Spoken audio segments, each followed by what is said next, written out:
Hi, good evening, and welcome to everyone that's watching the Galactic Show tonight. I have one of my special friends and a beautiful guest. Let me just pop up this little thing here.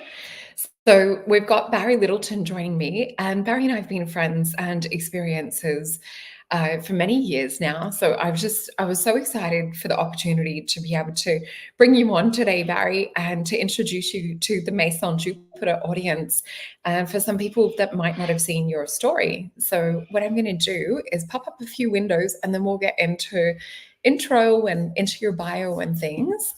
So for those of you watching, we have just a couple of days left on the Smoothie Bowl and Smoothie Book discount.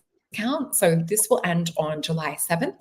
It's been amazing to do the smoothie challenge with you all. And we also have the GLOWUP code, which is the same code for the Smoothie Bowl on all the holistic wellness sessions. So that will get you 25% off a session with me. And that expires on the 7th as well. So I've seen a couple of people booking in lately. So if you guys want to use that GLOWUP code, you can book it for further out in the year as well.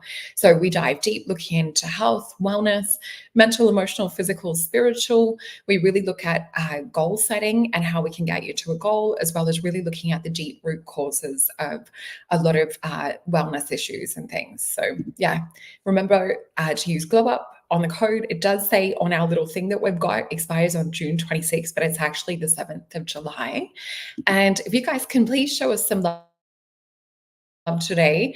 Barry and I put a lot of work into what we bring in terms of, for our audience, for our clients and everything, and the girls at Maison Jupiter do too. So if you guys can hit that thumbs up or that like, share, subscribe, that would be amazing. And I'm just going to bring up this one. So Barry, I know it's like a little bit later over there compared to what it is here at daytime. Thank you so much for joining us. And I know you're in Kansas. How are you doing today? Oh, your sound is on mute. Oh, there it goes. Hey, so what's up? Thank you for having me. It's good to see you again, as always. Yeah, it's night here, but it's also we're about a day behind you too, aren't we? Yeah, you guys are. Yeah, And yeah. I think you had 4th of July yesterday, so it must be the 5th Yeah, today, yeah, I think. yeah. And I can't help but notice it's always a lot of fireworks around here, but it was even more this last year. I think it's honestly a kind of result of that whole COVID thing and what we went through. People celebrating and blowing things up a little more than what they would. It's very interesting. Is that a That cockatoo is, back there? yeah. And you're familiar with the cockatoos after having come Mhm. to Australia and spent some time over here. So yeah. Oh, there's one I of had these I had pressed a up right now. I had a cockatiel that lived to be 25 years old. I got him when I was a little kid, and he lived. I was almost in my 30s. Yeah, Oh, yeah, wow. and I was in my 30s. Yeah, it's kind So I like cockatoos, and something interesting there is it was the pink parrots and the blue parrots, like the flocks of them flying around in schoolyards and of the stuff. That's galore. different than here in America anyway. Yeah, we have It crows, is. but not cackles and parrots. Well, hopefully we get some king parrots. I've had a male and female king parrot that's been visiting lately. So they're like giant red parrots. So hopefully we can see them. But I just want to introduce you formally with your bio as well, just to let everyone know kind of your vast experience, not only why we're friends, but like, what it is that you really bring to the table in terms of an ET experience. And I'm seeing a few people comment fairies. So we must have some things flying around today as well. And everyone's just giving you a beautiful warm welcome, which is so nice to see. So I'm just going to read this. So Barry Littleton was born awake with fragment of past life memories. He began having paranormal experiences at a very young age. These experiences included telepathic awareness, seeing or feeling ghost, and various inorganic beings. These encounters and some of the entities themselves had a distinct extraterrestrial origin that led him into a lifetime of research and exploration into both metaphysical and paranormal fields. Barry majored in psychology and sociology with ethnic studies from the Wichita State University. For 20 years, he worked with risk youth and juvenile offenders by utilizing cognitive behavioral approach. in 2010, you had a catastrophic car. I remember you telling me it was not only 1, but 4 traumatic brain injuries. So we're so lucky to have you get so close to that other side, but you're still here. So yeah, you had an NDE, also known as a near-death experience. This event was life-changing and predicted that the condition would remain in near vegetable state. Surviving this catastrophic event with mental faculties intact spurred you to come forward about your extraterrestrial contact, paranormal and near-death experiences. So this includes an emphasis on your knowledge of cognitive behavioral approach and hypnosis for a variety of helpful modalities. And you also are a hypnotherapist who does regressions for ET contactees as well, and for looking into past lives and things, for just for the audiences can see that. So you hope to unite extraterrestrial contactees and near-death experiences with similar communities. Since coming forth, you have had the pleasure of meeting awakened people from across the globe, with which has also been an amazing experience. And for those of you that wish to contact you at the moment, your website is under construction, but I know that you're really active on Facebook, so people can get in touch with you. and on YouTube channel, I see you're in the comments, which is great. And your email, which I'm going to pop in the comments below. Let me just pop. So we've got, it is Barry Littleton. Sorry, I've got a few windows going. I'm just going to say it. So Barry Littleton 13@gmail.com is your, Barry, I know you've had a few workshops and things with Alexis Brooks lately. I'm going to bring up some of your YouTubes as well that you sent me. And let me just pop this up.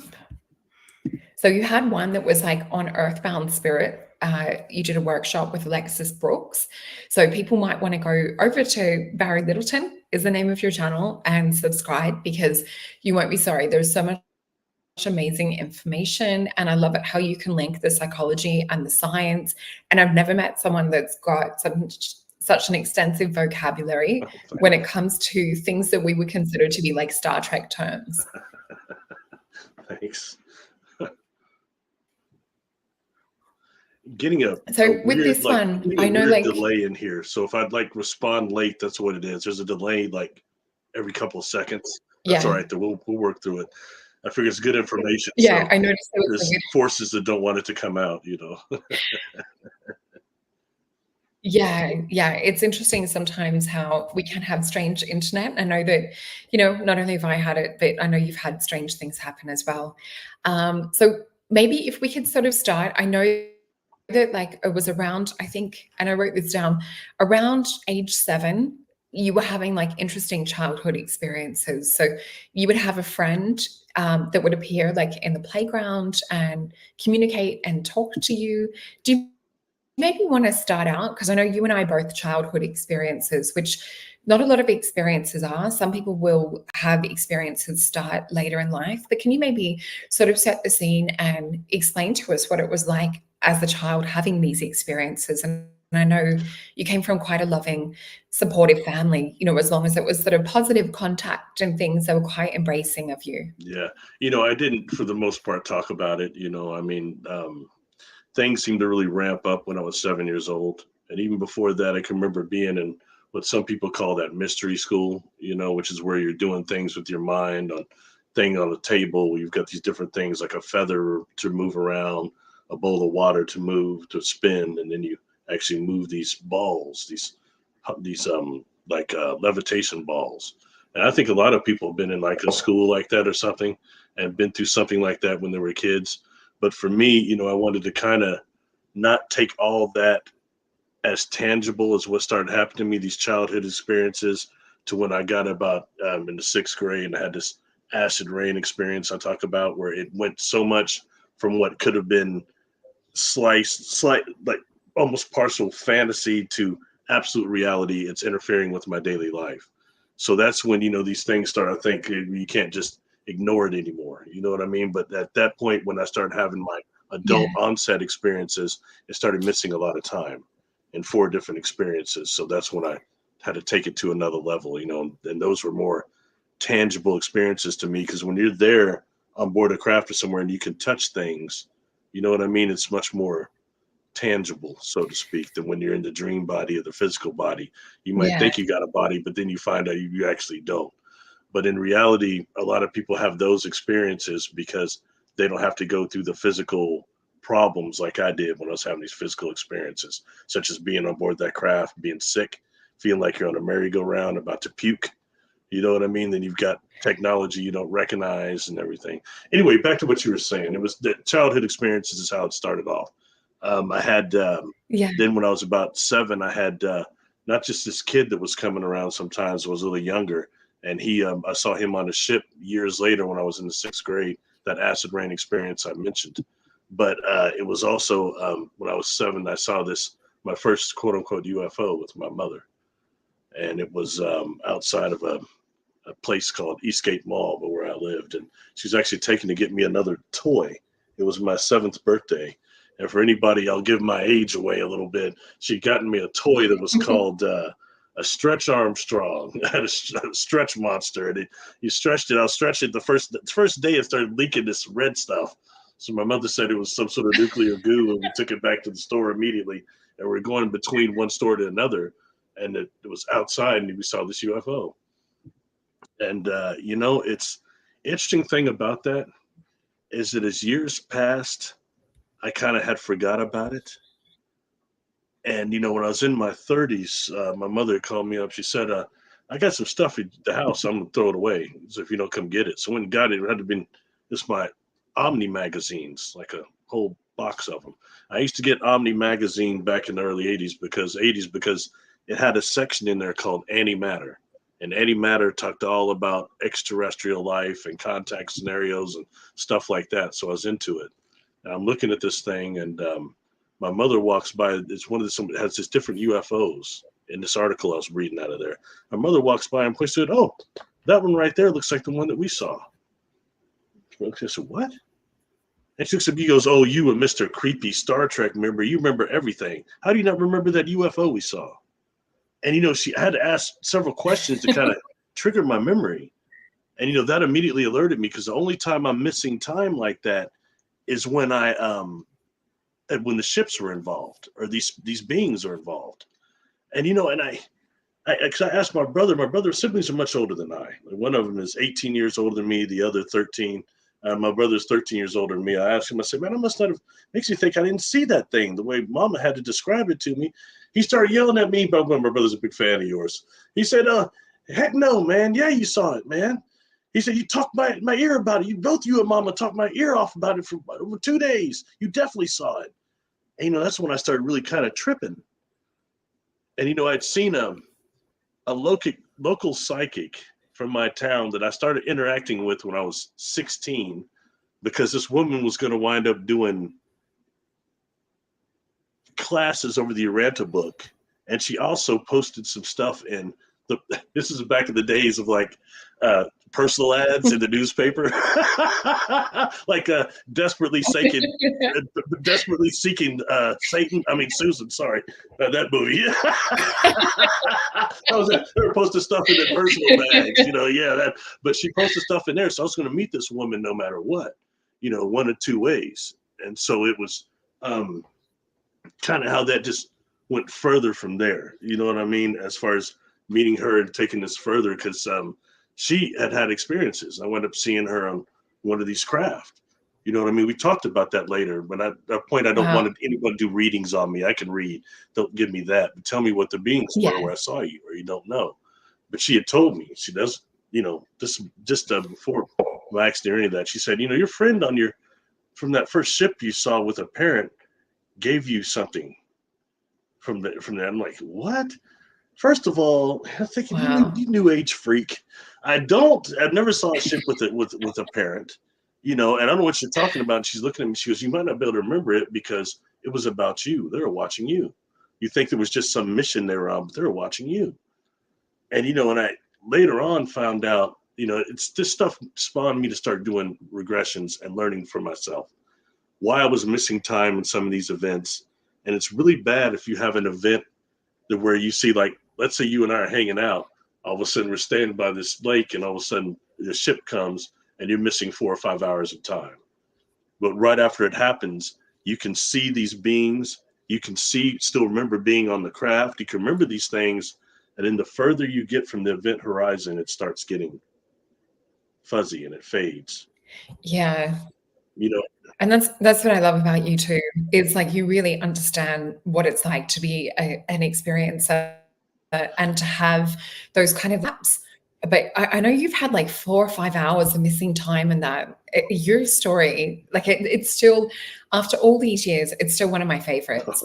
When I hear like the different things that it's the way that you can translate and describe technology, you know, like with the orgone generators, the what was it? I think there's the ones that are like fungi, like the living light. Like there's so many things. Like you guys really should go and check out Barry's channel, so because he's also artist Sarah. Yeah, you have the beautiful artist Kasara drew pictures for you, so you can actually go see like a visual representation of Barry's experiences on his channel, and you just put out content that I don't find anywhere else, just the descriptions and things of your experiences. I want to say thank you to you, because, you know, as an experiencer, you also help us to not feel crazy. And I just want to pop up another little screen that I've got here. I don't know if you've seen this. I meant to ask you, but I thought of it this morning when I woke up. This was Gary Nolan, who is a professor of pathology at Stanford University. Did you see this article? And I think he did an interview with Ross Coulthart as well, where they actually talk about the brains of experience being different. So I think there was 3 different parts of the brain. I couldn't find it in this article. It must be back in one of the interviews I'd watched. But there's 3 different parts of the brain that are actually increased in size in people that have ET contactee. This is also the part of the brain that's linked with psychic abilities and things. Have you seen that study too, Barry? No, I've not seen that study, but, you know, I do have interest in the brain, being that long after all these encounters I had this car accident, which I died. But one of the things that had killed me is I had sustained 4 catastrophic traumatic brain injuries. And there were several, like hematoma to the frontal lobe, hematoma to the brainstem, hematoma to the quarter lobe, and I had what's called diffusion axonal, which is similar to shaken baby syndrome. It's these spots on the brain. So I was basically dying from brain swelling and other things. And, you know, I had a very definite near-death experience. They told my family to be ready. I'd be a lifetime vegetable, especially devoid of long-term life memories. And so in that way, kind of remembered, except who the new person I was going to be or whatever. But I'm anything but, you know, but nonetheless, seeing that and dealing with that, and seeing I encountered during the NDE what the Uranta book would call supernatafem, a certain type of high angel that's similar to archangels. And, you know, they weren't corporeal beings. And I had to kind of take that and measure that with these non-corporeal extraterrestrial slash interdimensionals I'd encountered, that some of them don't have bodies. They have different containers for consciousness, like, you know, condensed plasma or condensed light. There are a lot of different ways that you can contain consciousness. And when you deal with that and interact with something like that, what is that really like to be in the biofield of something like that? It's a trip, you know. I say, you know, something just to say, something wants me to say this. I'll just throw this out. You know, like right now, if I talk about what happened to me, it sounds real all chronological and interesting and cool. But the truth is, it wasn't like that when it happened. These were different experiences. It took me a lifetime to put together, and researching and trying to understand and exploring the consciousness behind them. So sometimes we have to be leery of these people that come to you with these stories that are so concise. They're on Jupiter doing this. They were fighting reptilians over here, and they were all these things. And we both know the contact experience doesn't really happen like that. It's fragmented for most of us because it happens on different levels, both consciously and vibrationally. And, you know, the work of Ray Hernandez proves that. The CCRI Foundation, it proves that. So some of these things, I think we need a little less fantasy, a little more reality when it comes to the contact scenario, and quit letting it get hijacked. And those of us who need real answers get them. Anyway, sorry, enough of my speech on that. Sorry.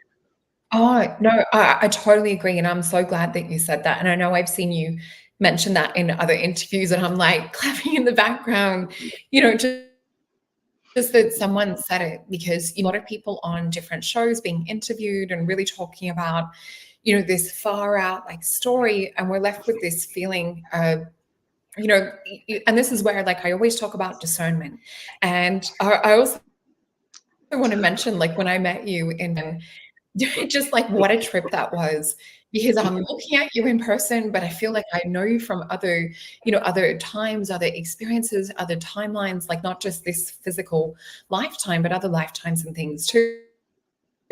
And it was such a trip to actually in person, but feel like that I've already known you for so long, many, many lifetimes. So yeah, I love that about when you get to meet other people that are in your soul group or soul family, and when you meet in person, it's so surreal. It's like universes start to collapse. That there's just a physical, tangible feeling that I can't put into words that happens. And it's been 10 years. It's been 10 years since I came forward. So it's 10 years we've met now and interacted in so many ways. And it's worth just saying to advise everybody, especially people in your audience that are looking for answers, use that discernment, because you've got individuals in these communities that have huge platforms and they're not good people, period. You and I both have had some encounters with people that are nothing but liars that can't do any of the stuff they're saying. Okay. And just be Yeah. aware and use your discernment, because I stand for the truth, the reality of all this, which is still hard and weird as it can get out. But those of us that are making this tapestry of real stuff, we've got to stay true out here, because there's not a lot of that going on. There's so much cookie cutter stuff that you can hear all these other different people talking about the same stuff. You know what I mean? As opposed to, let's get some, crank it up. Something like I hear people saying, hey, I work with the Akashic Records. I do that with the Akashic Records. Hey, that's cool. What is that? Edgar Casey said it's the records of space and time, but really, what are the Akashic Records? Not that I'm doubting these people. I think they do. But what are they? They're black holes. Black holes are actually what are called MACOs, magnetically eternally collapsing objects, and the hard drive of the universe. And when you have these things that go through the black hole, it creates this, the MACO is actually the mechanism inside that stores the memory, the information. So when you get something that goes through, it creates what they call the quantum hologram, an exact copy on the surface of the black hole. Well, that becomes part of that, not accretion disk, but like the MACO itself. So the black hole is storing information, the beginning of when the universe had started to the outer parts, or, our current times. So when people say that they access the Akashic Records, these black holes, and I'm going to you on data that was collected by Rudy Shields. He took an interest in my experiences, and he started calling me like once a week for like 2 months. I talked to this man. He's a genius. It was so cool because he's not an experiencer like you and I, but he is a science. And I get dogged out for this because I do believe in the science. I like data. I don't like all the fantasy stuff. Okay. It's bad enough as it is without using that. Okay. And he was interested in things like, I've been in a room that actually generated these MACOs, these small black holes. And the room made me super dizzy, and they were unstable. And he took interest in that, wanted to know what it felt like, more about this and things like that. Anyway, these MACOs, what they function on, this is what the data they got from the observatories, okay? The data shows that they actually function like brain waves. And so if we want to talk about our bodies, there's something called microtubules. And for this, we're talking about the brain, the microtubules of the brain, which actually makes up the neuron network. And the neuron network is kind of similar to what I just said about the quantum hologram, in that I'm telling this story right now and everybody else can see it and is experiencing it. It's kind of like the monkey grab, hold, and drop reflex, or Sasquatch. No, I'm just kidding. Monkey. But anyway, so these microtubules of the brain occur in two ways: spherical and helical. Okay. And we've got something called conscious waves that these black holes operate on that are spherical. So that means through our brains, we can interact with these black holes in that way, the Akashic Records. I just described to you that these are the hard drive. That is the Akashic Records. And I say something like Rudy Shields, like, how fast do you all think the speed of thought is? He gave me some weird experiment that was some proton electron experiment way beyond my understanding.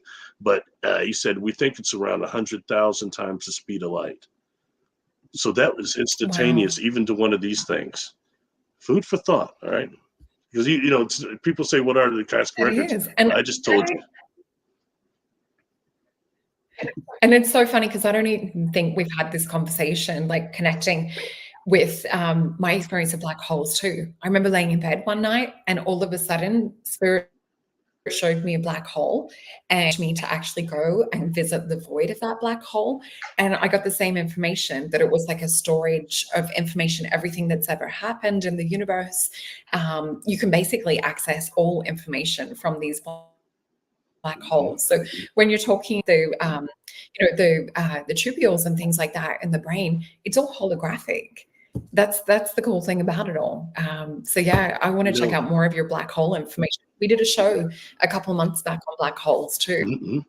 You know what's interesting when you look at it that way, and you look at what the scale would call third and fourth civilizations, you know, which would use at a point where you get to like the second, I think it's the third civilization, you actually start using the space itself as a power source, but actually the Mako itself as a power source. So in that way, when you start dealing with that, you have civilizations that are probably trillions of years older than us that no longer exist, but they still exist within the quantum hologram, within the Mako, and they can access us through the contact scenario through our brain waves. But that's as heavy as it gets. And that's why I stand against us all getting so much. Yeah, we get so entrenched with this negative encounter stuff, which it does happen. I'm not putting that down, okay? That, you know, the anal probes, the sexual stuff, all that crap, you know, that does go on, all right? But the truth is, like Ray's research shows, over 3,000 contactees that took those surveys, that is not the majority. When you look at those pies, those charts, the positive contact on there is exclusively most of the pie chart, and the negative part is like that. And I'm sorry, that's not what you would expect to see when the media only focuses on negative stuff. That's what we're doing is so important right now, because once you get entrenched with that, negative encounters, negative abductions, this and that, and then when you have something like these higher civilizations trying to reach you through your brain waves, okay, through the divine field. I'm sorry, folks, that does exist, the divine field. Okay, but then what you're getting is you start turning that into an abduction thing. This holographic type of world, you turn it into abduction because we are that powerful. We do have that much in our free will. We have the ability to, like some of these throne beings had told me, the warp fields of your thoughts affect reality. And you know, me being the Star Trek geek, I can think of warp fields and thoughts. That's not the same science, but I get it more now. You know what I mean? I get it more. How much these things are consciousness, what we're talking about. Some of these entities, these contact we're having, these beings are coming from consciousness.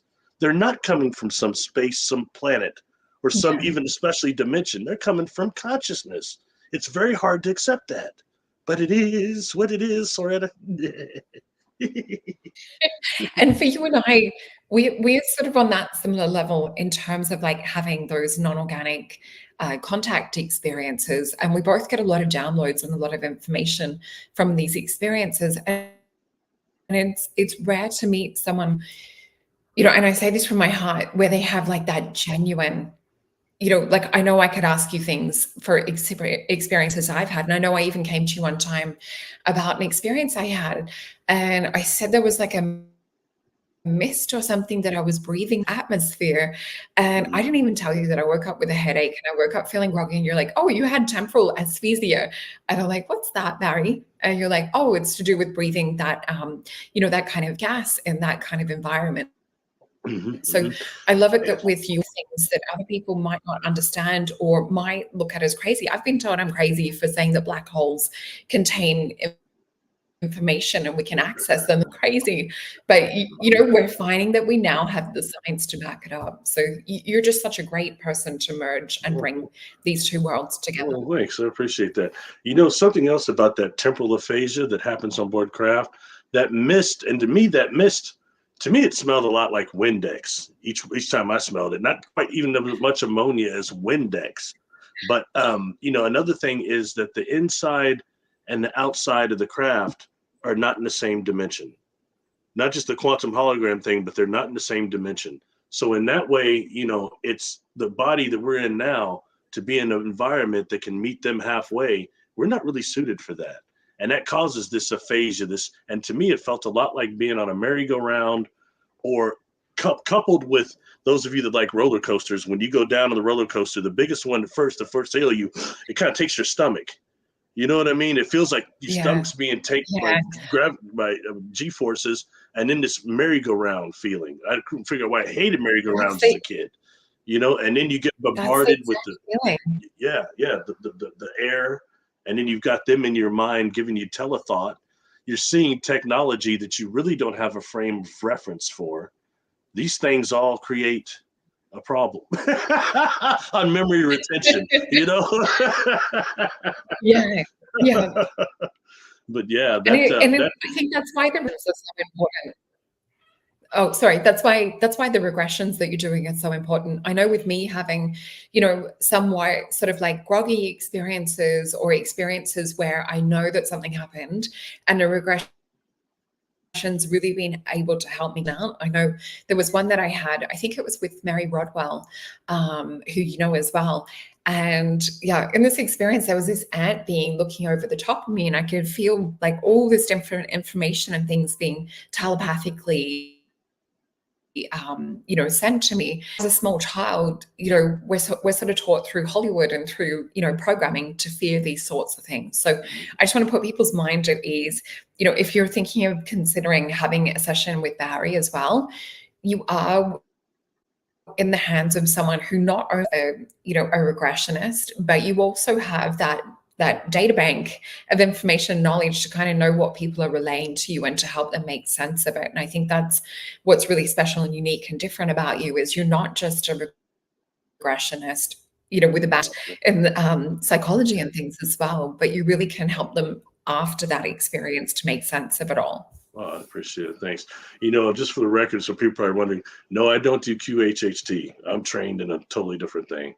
And no offense to those people. I just came from a conference that was in Vegas, Stairway to the Stars, that were a lot of QHHT practitioners there. One of them being my friend Drago Reed. He's also a regressionist, and he's also a TBI survivor like me. So we hit it off pretty good. He does shows with Lauren Eisenhower. But anyway, so just so there's different modalities, but just for the record, I was one of those people. I was against hypnosis for a long time, because I had this thing, I'm Mr. Conscious Experiencer, because a lot of my stuff was conscious. But I'll tell you, for what I could remember for the missing time, it really wasn't that good. It was detailed, but not that good. Not for the amount of time I was missing. You know what I mean? And then so I learned hypnosis so I could self-hypnotize myself for all this missing time. On 4 different encounters in adult years, I'm missing almost 20 hours of missing time. 3 of those encounters, somebody else was there and they're missing time too, but 2 of them I was by myself. You know what I mean? 1 was by myself rather. So this is something I would just wanted to try to hypnotize myself so I could get these memories from the missing time. And I couldn't do it. I could put other people under quick and easy, good, but I couldn't do it to myself. I had to go sit down and get regressed professionally by somebody else. You know what I mean?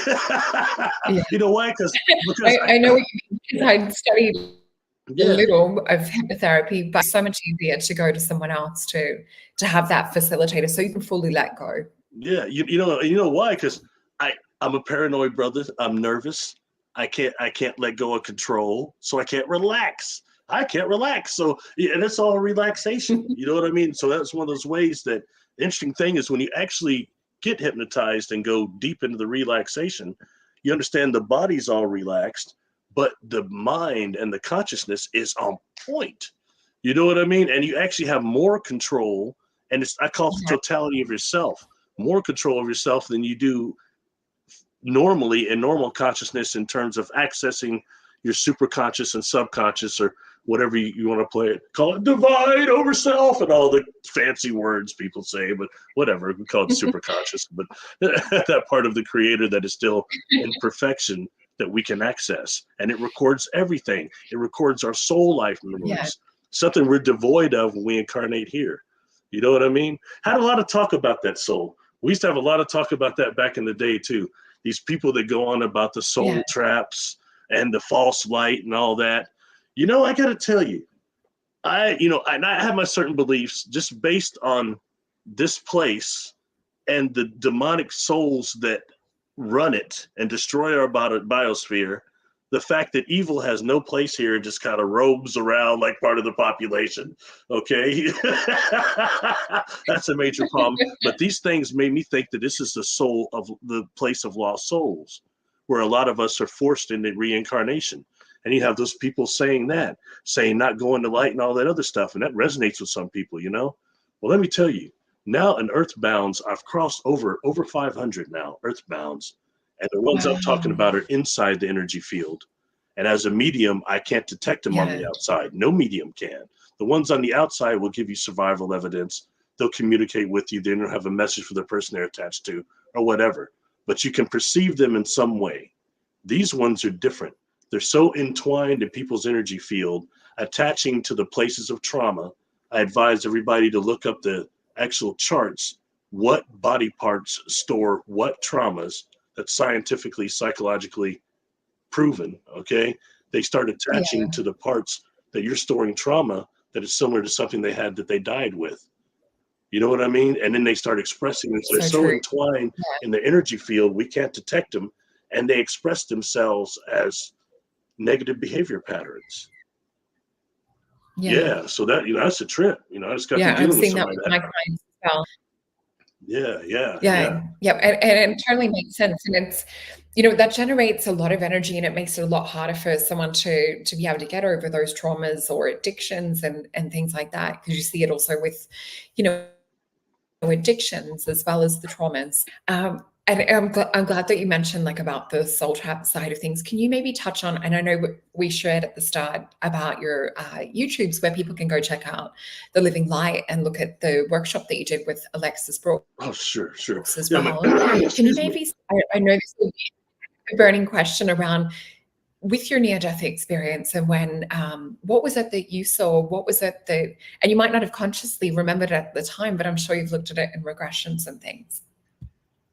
Okay. You want to do the near-death part first? Okay. During my near-death experience, what happened was I had took these brain injuries and I had died only in the hospital, and they resuscitated me like twice, I guess. And then I was in a coma for about a little over 2 weeks. And then after that, when I woke up, it took about a month to remember who I was, 3 weeks to remember who I was. Excuse me. When I say that, people say, so many people came to see me. They say, but I talked to you, it was still you. I said, no, that was a gifted performance by a brilliant actor. I was scrambled eggs, man. And when I say that, my pattern of decision eluded me. And somebody like me, that's everything. You know what I mean? So until I got that back, clearing out. But even before I had this clearing out, which means suddenly I remembered mathematics, I remembered who I was, everything, this clearing out. But before that, I could still see these angelics that I saw when I died in my mind's eye. I saw angelics, these super nanofem I described earlier, and they were light. They weren't people. These were corpuscles of light, like hundreds of them. Okay. And then outside of that, they had what, to me, of course, I'm the Star Trek guy, but they look like shields to me. And I could, like, defense shields. And I could see how some people might say they're wings or whatever, but they look like shields to me. Okay. And then outside of that, it looked like outside these shields, like when you see a mirage on the road coming up ahead of you, you see the steam, the heat pattern. It looked like that was outside of the shields. Okay. And each one of them was a different color. And I could see them in my mind's eye and still feel them even after I woke up, before I remembered who I was. Like for me, everything come back at this clearing out. And I saw loved ones that had just passed. My mother's second youngest brother had just passed. We buried him 2 days before the accident. And I saw him and my grandmother when I Wow. had died, but it wasn't like some vision.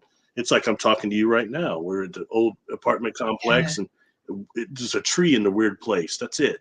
And he was dressed with this, he, he had on these bib overalls with these like Oh yeah. Birkenstocks and one of those hats that's like really a plant basket that you dump out and wear it like it's a Oh hat. yeah. He looked ridiculous. You know what I mean? I said, why are you dressed like that? You know what I mean? He's telling me, he said, man, you got really hurt, man. If you get hurt like that again, you'd be here with us. And my grandmother was there. And I thought nothing's wrong. There's nothing wrong with me. And I thought I slapped my chest and my legs. There's nothing wrong with me. There's something wrong with you. You know, and he told me, he looks back at the tree and he looks at me, he said, Barry, I crossed over. They call me B. He said, I crossed over. You just can't remember it right now. He said, you get hurt like that again, you'll be here with us. And then he turns back and he looks at the tree and he turns back and says something to me. And I can't remember what that was, but it scared me. And it made me, whoa! And I come up and I'm in what you call a fall risk bed. So I'd already been awake for probably a couple of weeks, but I didn't remember who I was yet. But at that point, I remember completely who I was. So it's things like that. So I had to compare that to the extraterrestrial contact I had. These beings I saw, these super nanofem, they were regal, okay? And I know they were toning down their love frequency and their light enough that it wouldn't burn out my body, because I know otherwise it would be too much, you know? And it's interesting because after that accident, I had several doctors examining me and saying some things, and it made me look at your friend Mary Rodwell. And I met her in person when I got back from my not so good trip in Australia. We're 2 months there. That was an experience. Yeah, not so good. I've had better days. You know, I get back from there. I go to the Life Conscious Expo and present there. And I was also on a panel. And I sat right between seven people there. Linda Moulton Howell's right here and Mary Rodwell's right here. You know, and I told her, I said, I first took interest in your work. I interacted with her before, but not in person like that. It was just her and I sitting there. I said, you had talked about a certain type of contactee experiencer, lifetime experiencer, that has these horrible accidents happen to them. And then you have beings that stop the space-time continuum and pull them out of the accident for just a second, a millisecond or two, and then put them back. And such people are very odd in that they heal much quicker than they should. They don't have the injuries they should have. Look, I went in through several windows. I had a nice little anniversary Trans Am model, 2002.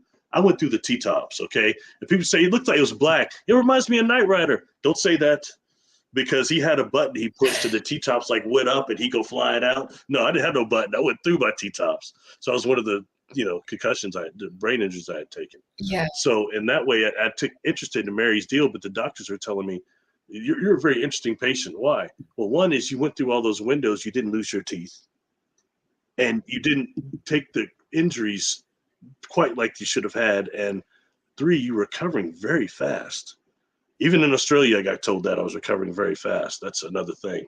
But anyway, that gives me interest in Mary's talking about of many people like us that have lifetime experiences and then have these traumatizing life near-death experiences and get pulled out and put back in. I don't think that's a joke. You know what I mean? I don't think it's crap either. And I really feel the goosebumps, like with everything that you say. It just like escalates up and down like the whole time you're talking about these experiences. And I know myself, when I've gone and talked to people that are in comas, like psychically, and done kind of soul retrieval type things, bringing or guiding them back into body, guides people back as love. And I know that you're surrounded and supported with so much love with your family. And I'm sure, it would have been a big part of like calling you back into the physical. And I just want to pop up you on big screen for a moment. So for people watching at home, just to check out Barry's amazing eyes. And there's, it doesn't do it justice, like, seeing you on screen, meeting you in person. Meeting you in person, it's allergy you season. can see that. Yeah, really tend to have something different with their eyes. It's almost like where you can see into other universes, other worlds, when you see into people that have had this kind of experience where, you're talking about like the non-corporeal light and these angelic light beings and things, there's a difference that I see in these types of experiences compared to some of the ones that are more talking about the negative side of things. And so this is part of the discernment thing as well, is you can actually kind of see this in someone's character, and this projects through into our physical 3D realm, I believe, through the eyes. Yeah, it does. And bringing that up, there's a term that I stole from Doctor Who called Artron Energy. But what Artron Energy is when somebody is like in that TARDIS, which actually operates on Makos, they get irradiated. They get irradiated by a type of radiation that actually is trackable, okay? And so the government tracks people that were companions of the Doctor to see if he's going to show up again. But in reality, those of us that are real contactees, especially the physical ones, we've been around this equipment or the beings themselves that are giving their kundalini and their energy for some of the ship propulsion and life force. You've been around either one of those. Some of these beings I've been around, they give me what the gurus call Shakti Pat, which is when they touch you and it makes all your chakras move and you have a kundalini release. It's like a euphoria of some type, instant bliss, enlightenment. Yeah. And being around some of those beings, non-humans, their biofield, it can make you feel like that. And that's what I'm saying, the ones that are the higher vibration, because, and then they can do something else. They can project, I've experienced this, they can project virtual reality scenario environments to us through the optical nerves. They don't need technology. They can do it consciously. So it puts us at a real disadvantage in a lot of ways, especially if you're dealing with lower vibrational entities. You know what I mean? Or beings. Anyway, going back to that, but so it's these things really this Artron energy. So people that have been irradiated. Sorry, I get too excited. You know me, but when you get, I'm so excited I can barely stay in my body. when you get that irradiated in your cells, I can detect it. I can detect it on real contactees. I detected on you. Not so much on another person, but I detected on you, and then I detected on several many people, and it's a trip when I go to these conferences. Sorry, don't worry about it. Illusion and talk is everything. The talk is good, But when you being around some of these other people, you feel that energy on them. You know what I mean? Like one individual that's a well-known whistleblower, and when I meet that individual, okay, I don't like the crap that surrounds them. But nonetheless, they want to run up and hug me. And I don't mind hugging beautiful women, but with the guys, I'm not really such the huggy type. You know what I mean? He want to hug me, so but I let him do it so I get a read on him. And immediately the first thing I tell you, he had the Artron energy, like I felt it on you, like I feel it on some of these other people. A lot of the people that come to these conferences, and I'll tell you, Sol, I swear, it's repeated. It's always the people that tell me, oh, I've had experiences like you, but they have that energy on them. And the first time I asked them, have you seen a UFO? Oh, a couple of times. Was it just you watching it, and only you and one other person could see it in a crowd of 10? You'd be surprised. People say, yeah, everybody else was right there, but they couldn't see it. Right there. And the amount of information to be communicated on the superconscious level, doing just a visual like that is unreal. And you wouldn't think something like, oh, you've got a whole federation of beings that are stopping to just focus on me collectively, to communicate with just me. And man, that's exactly what's happening. That's what contact is happening. I told you at the beginning we first met on those shows that no one sees. They exist on my channel still, on the interview section. You can see me sit with Demon. But it is it is what it is, right? But nonetheless, you can. Yeah, true. Yeah. But you can. Sorry, that threw me off. What I was talking about Artron Energy. Where was I?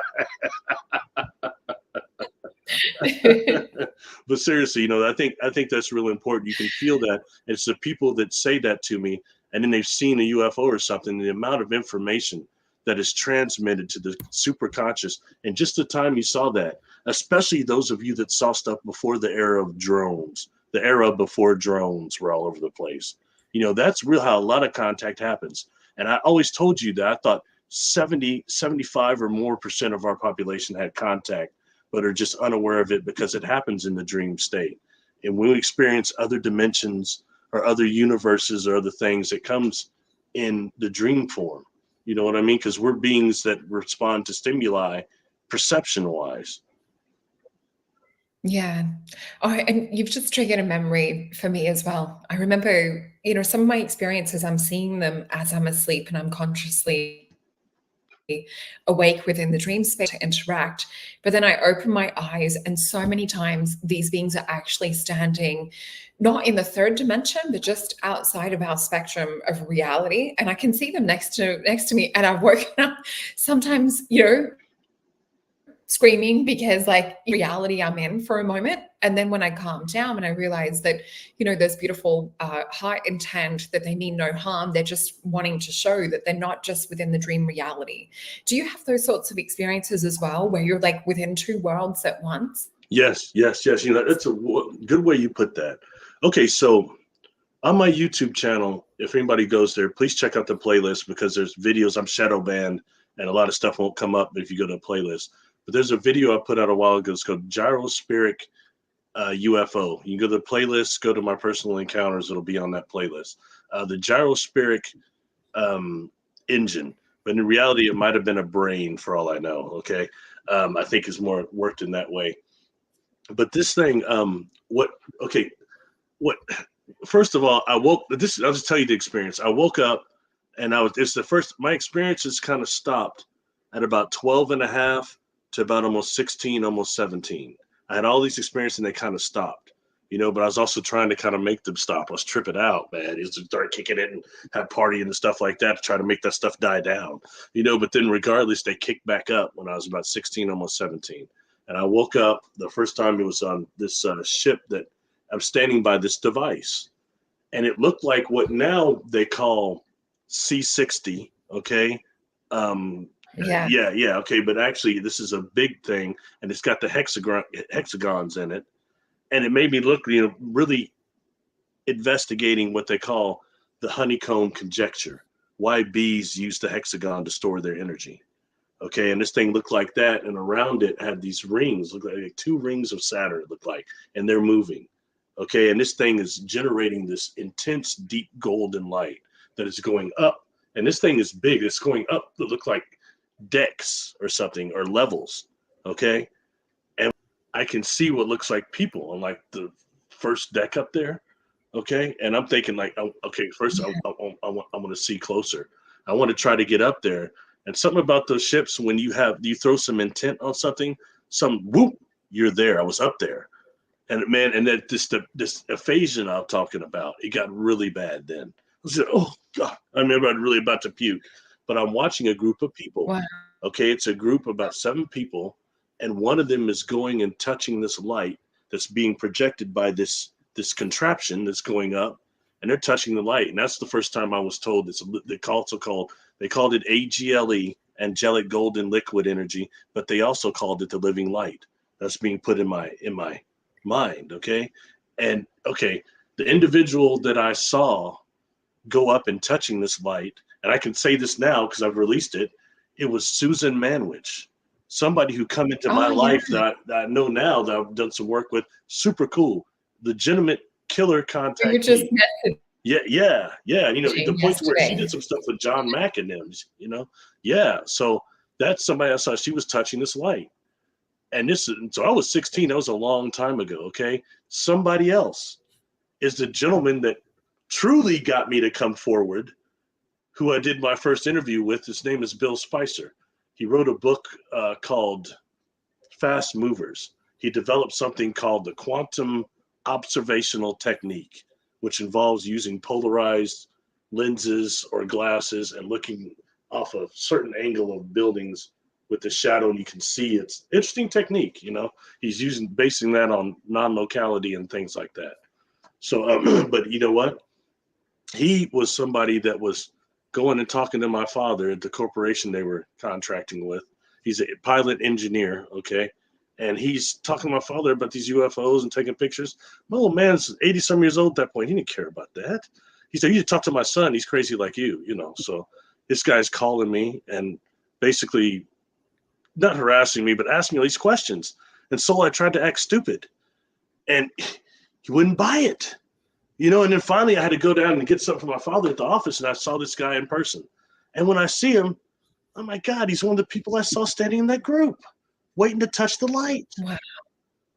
Yeah. So there's been 3 people in my life that have manifested from that situation. And the interesting thing is, like, Bill, when he looks at my illustration, he freaks out, especially this living light went from this contraption, went up these levels, but then the top of it went to this huge black box, a black cube.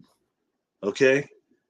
And they're putting in my mind, I was asking, what is that black cube? They're getting in my mind that they were calling it an inertial dampener that collects life energy. Okay. And they actually use that to distribute the gravity modification field around the skin of the craft. And when I talk about that, you can look at certain pictures, all right, especially pictures from like UFO pictures from the 50s and 60s. And when you see some of those, look at them and see if you see the craft, but underneath it, do you see a huge black void underneath the back of the craft? That's because the orgone energy fields generated by the craft have a negative influence on film emulsions. So that's what you see there. So yeah, there's one picture I like that's oh gosh, so 1968, 1970 North Korean UFO picture. Look at that one. It's a silver craft with one of the domes on the top of it, a clear dome. But look at that. You'll see not just a black void on the bottom of it, but you'll see it starting also from the left side of the craft. And what that is that gravity modification field is about to go all the way around it so that they have that ability. You know, and that also deals with bending space and what they call direct holes, and bending and bringing space to them, as opposed to moving like we think. Whole other thing going on. What I've filmed and seen, and I got the same download on it. It was almost like creating a negative entropy through which they propel or kind of like force their craft. It definitely bends space and time. You know, I had to deal with when dealing. I bet we could do like a whole show on that with you. Oh, sorry, Barry. I remember you talking about like with the black cubes and things like that, and talking about like the different energy and things that are harvested in some of these cubes and things. Like, I definitely want to have you back. I know we're like near the top of the hour. Oh, I sorry, do have. Let me just check. Sorry. I want to make sure that. Man, so I hope I didn't mess this up. You want to talk about experiences from childhood on, and I totally disrupted that, and I apologize. I hope I didn't mess up the theme you had. You know, you and I just go with. No, you and I always go with the flow. Like, we always love that, because, you know, that way we're being spirit directed and really led from, you know, that higher part of us. I wanted to ask you though, in terms of like, where do you think this is all going? I know like a lot of our audience is really like, you know, we know that we're in different times. We know that things feel strange and different, and we can feel and are experiencing multiple timelines kind of intersecting. Where do you feel we're going in terms of like ET contact, in terms of awakening to the greater part of who we are as well? Honestly, I think that we're giving a chance for humanity to save itself and remain stewards of this planet. And when I say that, you know, not just the what they call star seeds, everybody coming in, people, but it's right now a chance for saving in terms of us progressing to what Gene Roddenberry was showing us, a type 1 civilization. We're still type 0, meaning that we're using fossil fuels and destroying our biosphere. And we become type 1 civilization. We begin using the parent star. And that is a power source, you know, primary power source, the sun. These are things what we're going to now, becoming galactic civilization again. When you look at some of the things here on this planet, the remnants, this was once a type 1, 2 civilization here. You know what I mean? And they've been wiped out several times this has happened. And right now, I think we're at a point that's maybe going to stop that from happening. And that's what this contact is about. And it starts from us to remember this is a conscious event. And it starts also from the DNA up, being awake. And this, you know, I think that's what's going on. Real quick before I shut up, you know, I was sent a vision. I had a vision when I was a kid. I saw it for years and years. And it's this vision of these huge, like Legion motherships pulling up over about 10 or 15 major cities on this planet. And they hover for about 2 minutes. They emit that frequency that nullifies fear to a degree, and 2 minutes and they're gone before they get attacked or anything. But it changes things here. just like the Star Trek First Contact, that movie, when the Vulcans actually showed themselves, things started to change.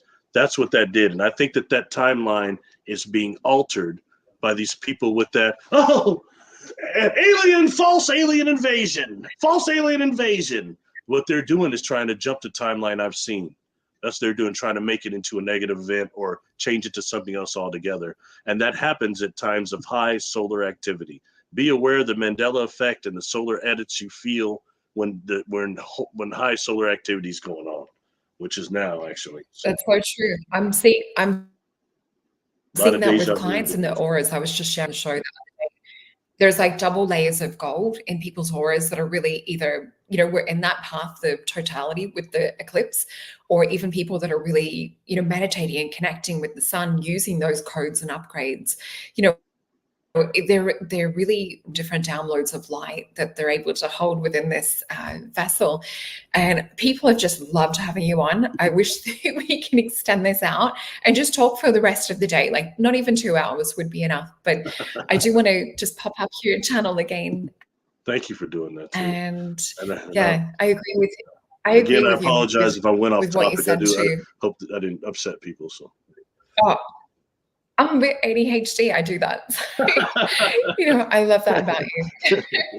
But yeah, so please go check out and subscribe to Barry's channel. And if you're not already subscribed to the Maison Jupiter channel, please go and hit subscribe, because we can't wait to bring you more exciting shows like this. And yeah, we have the discount. Use GLOWUP for the Soul Bowls and Smoothies book. And we still have the code available too for 25% off a holistic wellness session. I still also have the 10% code. If you guys did want to book a starseed reading or a mystical oracle reading, that code is Jupiter. And you can see gorgeous Sophie. She has the same code. I just want to say such a massive thank you to you, Barry, for coming on the show tonight. How can people reach out to you if they want to book a session with you and have one of these amazing, I guess, connecting experiences with regressions? What's the way to contact you? You can email me at barrylittleton13@gmail.com, barrylittleton13@gmail.com. That's a good way. I try to respond to people. I got my email straightened out. That's a good way to contact me. On hypnosis, I offer earthbound spirit release, ET regressions, past life regressions of several modalities, and also trauma release and weight loss too, and some stuff like that too. So that's awesome and valuable service that you're providing for people that are, starting to connect all these dots. Well, I just want to send you so much love and say thank you again. And thank you to our beautiful audience. And please remember to share this with people in your lives that are into this stuff. There's not many spaces that you can really kind of true and organic information. So thank you to everyone watching and for all of the love, and have a beautiful night. Thank you. Take care now. Thanks, Barry. Take care. Pleasure.